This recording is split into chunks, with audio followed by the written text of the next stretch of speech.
Quero cumprimentar o vereador, o presidente Márcio, os demais vereadores, a vereadora Neiva, o público presente, o Jordo, a Elenir e o ex-vereador Mico.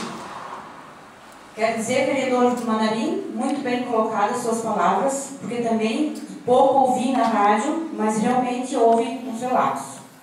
Vereadora Neiva, muito bem explicado o que você falou, e eu pergunto, onde fica a assistência social do nosso município? Porque eu vejo assim, que a gente acabou, esse ano, colocou uma secretária, né, para ajudar, para buscar fins e ir atrás dos recursos para ajudar as famílias carentes. E sei que todo município tem o seu direito. E geralmente nós aqui, eu acho que tem escolhidos.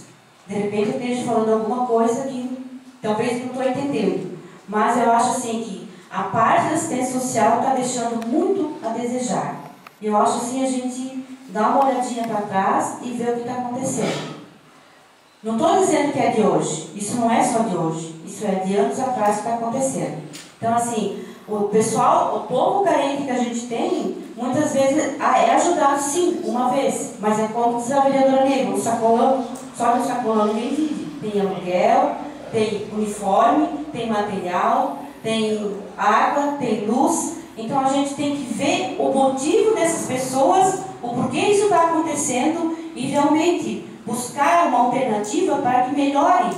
Mesmo a família com condições de fazer algo ou não, para ver se está acontecendo isso de verdade no nosso município. Eu acho que o município é pequeno e ainda dá tempo de a gente se organizar e ver. E tem que fazer valer os nossos valores também. Então assim, como a gente tem, né, assistência social no município, realmente eu acho que nós, vereadores, ou nós do município, estamos pecando em não saber onde estão esses recursos.